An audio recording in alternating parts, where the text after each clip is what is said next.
Hello guys, a very good evening to all of you. My name is Prachi Tekriwal and I welcome you all to my YouTube channel. Well friends, this channel is for those students who are preparing for NTA UGC NET examination in Labour Welfare Code 55 and also for those who are preparing for IBPS Specialist Officer and other public sector examination in Human Resource Management. So अभी हम लोग क्या करने वाले हैं? What we are going to learn today is about the industrial relations. What are the concept of the industrial relation and how it get evolved? We will learn about it today. Okay, तो चलिए class को start करते हैं. And before starting the class what you have to do, you have to like share and subscribe the channel so that कि अगर next time जो भी video upload हो आपको उसकी नोटिफिकेशन मिलती रहे. तो चलिए क्लास को स्टार्ट करते हैं.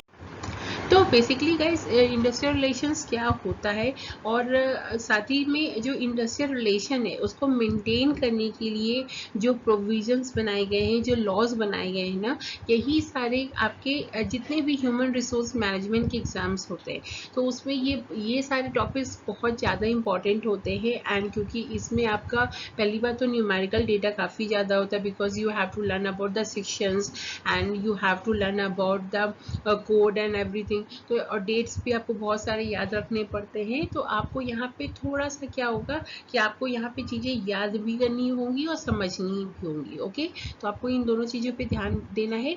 और इंडस्ट्रियल रिलेशन बेसिकली क्या होता है, अगर आप देखोगे तो डेफिनेटली आपको पता चलेगा कि इंडस्ट्रियल रिलेशन जो है ना ये दो टर्म्स से बना है. सबसे पहला हो गया आपका इंडस्ट्रियल यानी कि इंडस्ट्री में. ओके, फिर हो गया रिलेशंस यानी कि यहाँ पे क्या बात की जा रही है कि दो लोगों के बीच में कैसा रिश्ता है. तो और ये बेसिकली ये किस टर्म में लिया जाता है, ये बेसिकली इंडस्ट्री के टर्म में लिया जाता है. ओके, तो the term industrial relations comprises of two terms, industry and relations. ठीक है, तो इंडस्ट्री क्या होता है, industry refers to any productive activity in which an individual और a group of individual is engage. ठीक है, तो इंडस्ट्री क्या है, बेसिकली कोई भी एक एक्टिविटी होती है, प्रोडक्टिव एक्टिविटी होती है.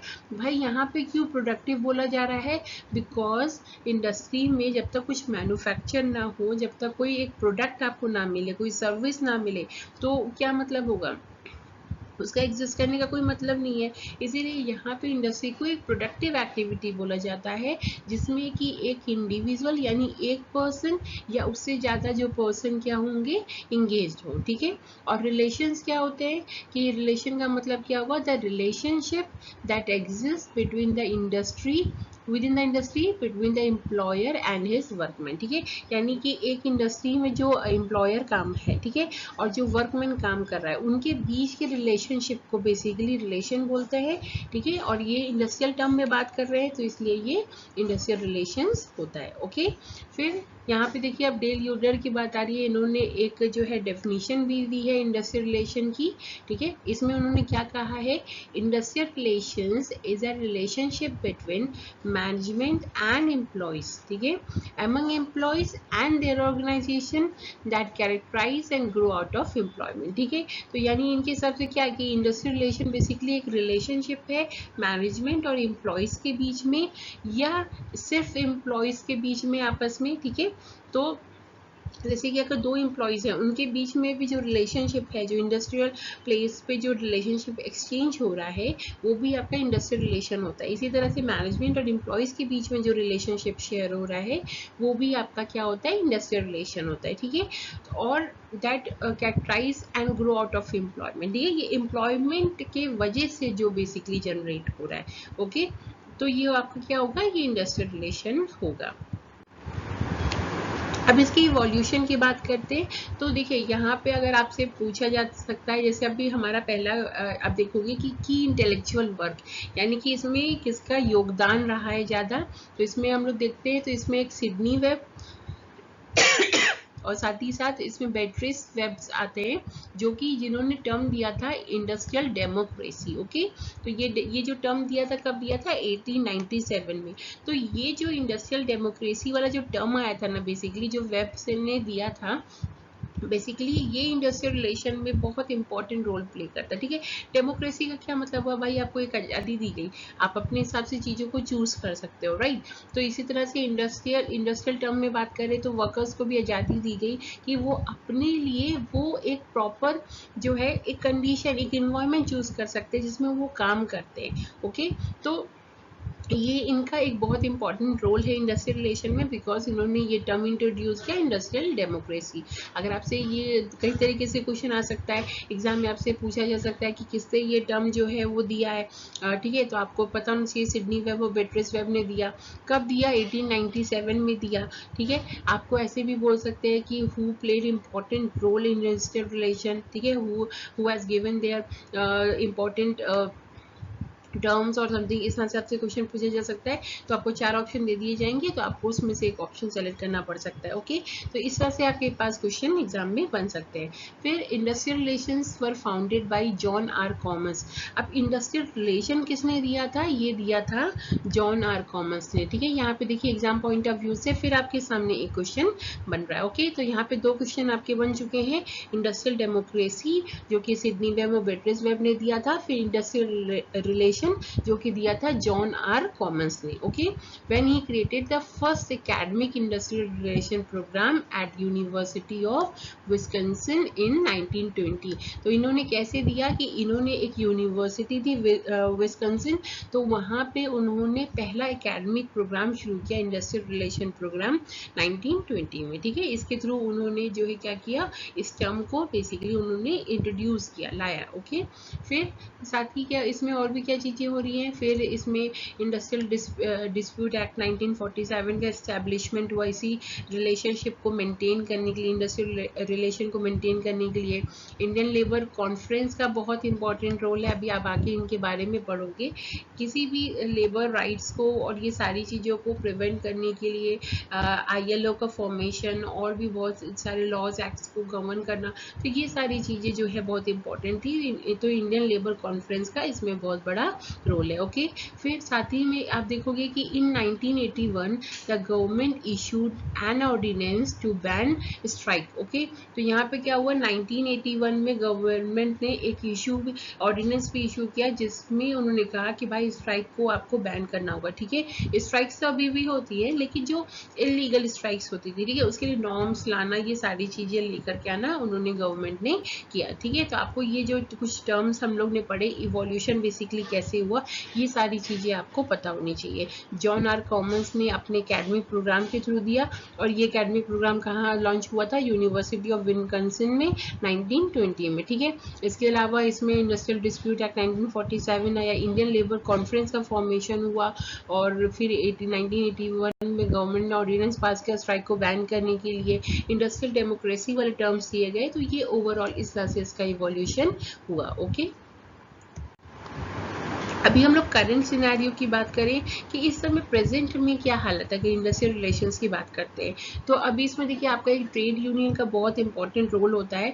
तो जो है अभी लेकिन ट्रेड यूनियन का क्या हुआ, the institution of trade unions getting weak. ठीक है, ट्रेड यूनियन जो उस समय इंपॉर्टेंट रोल प्ले कर रही थी, कहीं ना कहीं अब क्या हुआ है, वो जो उनका इंस्टीट्यूट मतलब ये चीज़ें ना थोड़ी वीक हो गई है। ठीक है, जब से आपका बेसिकली हम लोग कह सकते हैं कि जब LPG आया, यानी कि आपका लिबरलाइजेशन, प्राइवेटाइजेशन, ग्लोबलाइजेशन, ये सारी चीज़ें आई, उसके बाद ट्रेड यूनियन धीरे धीरे क्या होता गया, लो होता गया। ओके, फिर the institution of collective bargaining has been decentralised and replaced by unit bargaining. ठीक है, तो पहले क्या होता, कलेक्टिव बार्गेनिंग होता था, अब बेसिकली क्या होता है, अब यूनिट बार्गेनिंग होता है। ठीक है, यानी एक पर्टिकुलर यूनिट्स हो गए, क्योंकि इतना ज़्यादा ट्रेड यूनियन और ये सारी चीज़ों का आने लगा ना, इतनी ज़्यादा प्रॉब्लम्स क्रिएट होने लगी कि उसके बाद लोग सेपरेट होने लगे, और जब लोग सेपरेट होने लगे तो कलेक्टिव नहीं रह गए ना, तो यूनिट बार्गेनिंग अब बेसिकली होने लगी। फिर privatisation and voluntary retirement schemes आई।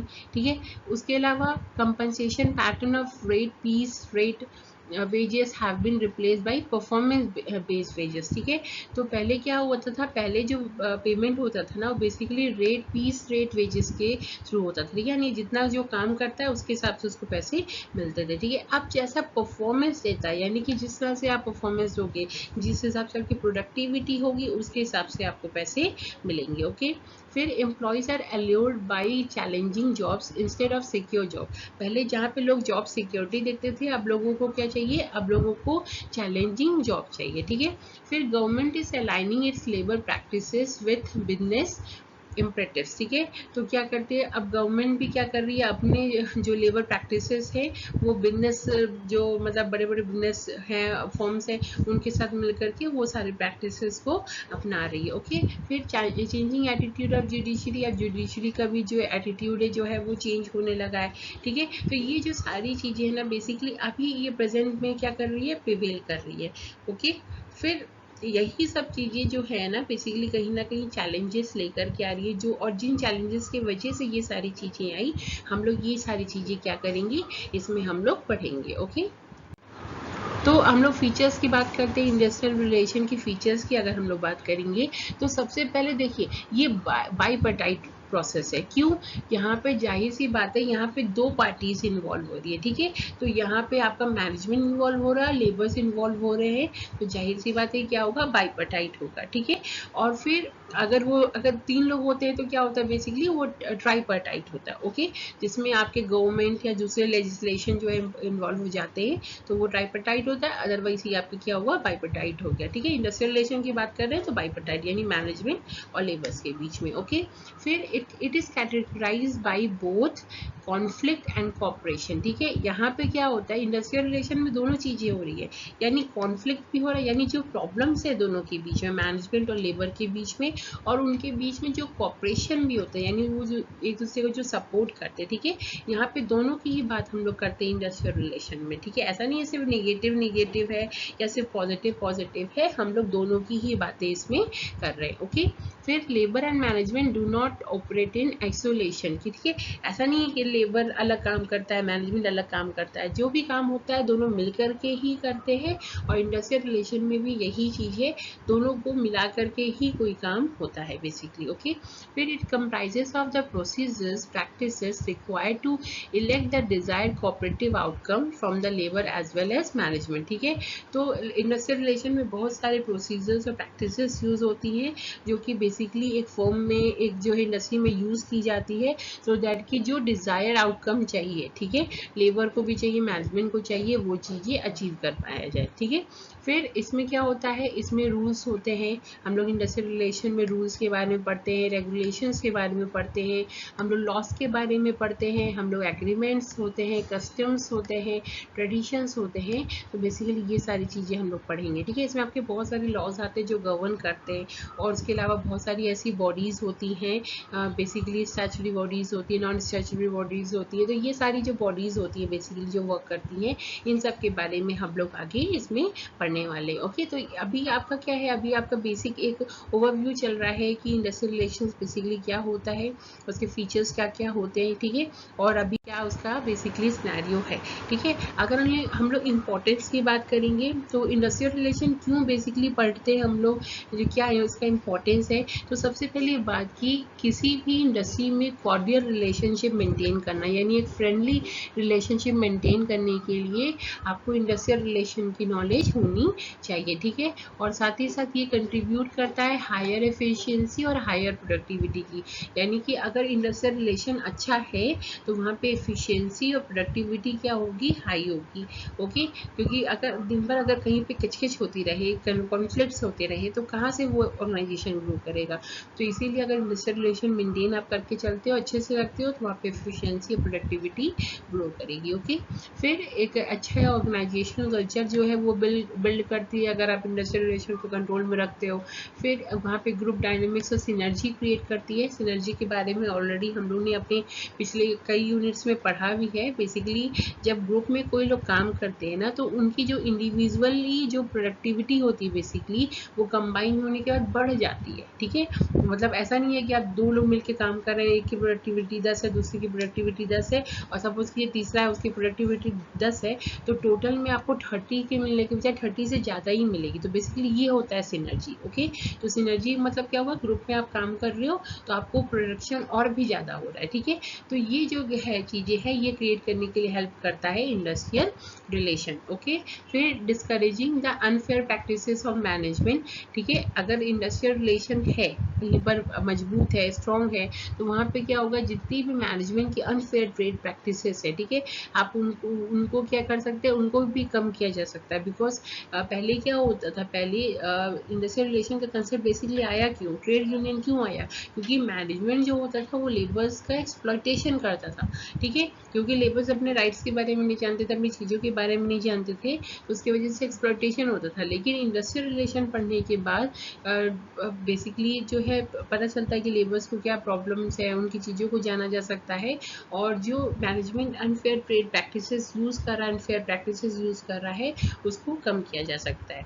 ठीक है, फिर आता है promoting the measures of labour welfare. Labour welfare को प्रमोट करने के लिए बहुत इंपॉर्टेंट है इंडस्ट्रियल रिलेशन। फिर बीइंग इंस्ट्रूमेंटल टू चेंज। ठीक है, तो इंडस्ट्रियल रिलेशन के बारे में अगर आपको जानकारी होगी तो बेसिकली एक टूल का काम करता है, इंस्ट्रूमेंट का काम करता है किसी भी ऑर्गेनाइजेशन में चेंज को लाने के लिए। फाइन, तो ये बेसिकली आपका था सिग्निफिकेंस। अब हम लोग स्कोप की बात करते हैं, तो इंडस्ट्रियल रिलेशन का स्कोप किस में होता है।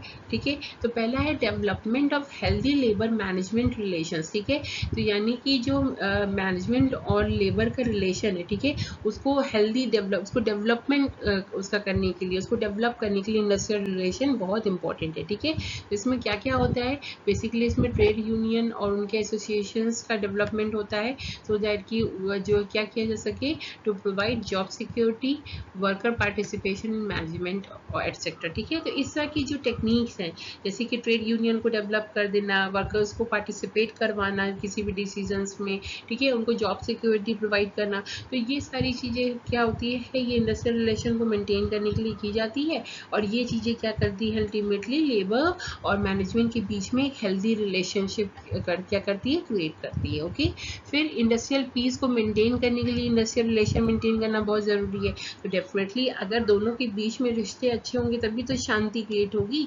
ठीक है ना, शांति बनी रहेगी। तो इसके लिए क्या किया जाता है, इसके लिए कुछ इंडस्ट्री मशीनरीज सेट की जाती है, जो भी हम लोग ने बात की थी ना, इसमें कई सारे आपके ट्रिब्यूनल्स होते हैं, उसके बाद आपकी आर्बिट्रेशन होता है, एडजुडिकेशन होता है। तो ये जो सारी चीज़ें हैं क्या क्या की जाती हैं पूरा इस हार्मोनी और पीस को मेंटेन करने के लिए, इसके बारे में भी हम लोग आगे आने वाली यूनिट में पढ़ेंगे। ओके, फिर इंडस्ट्रियल डेमोक्रेसी जो भी हम लोग ने पढ़ा था, वेब ने ये टर्म दिया था, ठीक है, तो इसमें उन्होंने मतलब इन्होंने अपनी बुक में यूज़ किया था 1920 में ये टर्म। ठीक है, तो इसके हिसाब से इसमें क्या था कि भाई आपको लेबर को इतनी आज़ादी देना कि वो अपनी चीज़ों को चूज़ कर सके। ठीक है, तो इसीलिए उसके लिए सिस्टम बैठाया गया जिसमें कलेक्टिव बार्गेनिंग जैसी चीज़ों को इंट्रोड्यूस किया गया, वर्कर्स के राइट को कंसल्ट किया गया। तो ये सारी चीज़ें बेसिकली डेवलप करने के लिए, इंडस्ट्रियल डेमोक्रेसी को डेवलप करने के लिए इंडस्ट्रियल रिलेशन का जानना बहुत ज़रूरी होता है। ओके, तो बेसिकली ये ओवरऑल आपका क्या था कि हम लोग ने आज के बारे में पढ़ा कि इंडस्ट्रियल रिलेशन क्या होता है, उसकी ज़रूरत क्या है, क्या उसके फीचर्स हैं और किस चीज़ में उसका स्कोप है। तो बेसिकली वो इम्पॉर्टेंट है। अगर इंडस्ट्रियल रिलेशन अच्छा होगा तो डेफिनेटली मैनेजमेंट और लेबर के बीच में शांति बनी रहेगी, उनका रिलेशनशिप भी हेल्दी होगा। और इस रिलेशन को हेल्दी करने के लिए बहुत सारी टेक्निक्स यूज़ की जाती है, जैसे वर्कर्स को पार्टिसिपेट कराया जाता है मैनेजमेंट डिसीजंस में, उनको जॉब सिक्योरिटी दिया जाता है, ट्रेड यूनियन का फॉर्मेशन होता है, अलग अलग मशीनरीज सेट की जाती हैं, कलेक्टिव बार्गेनिंग और इंडस्ट्रियल डेमोक्रेसी दी गई है। तो ये जो सारी चीज़ें जो है बेसिकली दी जाती हैं एक इंडस्ट्रियल रिलेशन को मेंटेन करने के लिए, सो दैट कि इंडस्ट्री का जो डेमोक्रेसी है, उसकी शांति है, जो एक रिलेशन है मैनेजमेंट रिलेशन और लेबर के बीच में, वो इम्प्रूव हो पाए। ओके, तो ये आपका ओवरऑल आज की क्लास में था। तो आई होप कि आपको ये चीज़ें समझ में आई होंगी। नेक्स्ट टाइम हम लोग अभी जो आने वाली हमारी क्लास है उसमें हम लोग पढ़ेंगे अप्रोचेस के बारे में इंडस्ट्रियल रिलेशन के और उसके सिस्टम के बारे में। तो तब तक के लिए bye bye, take care and thank you for watching the video session. And अगर आपको क्लास अच्छी लगी हो तो please hit the like button and do share and subscribe the channel. और अपने फीडबैक आप ज़रूर देना कि आपको क्लासेस कैसी लग रही हैं। अगर कोई इम्प्रूवमेंट के चांसेस होंगे और उसको इम्प्रूव करना होगा तो मैं ऐसे कर सकती हूँ। Thank you so much guys, thank you for watching. Bye bye, take care, stay home, stay safe.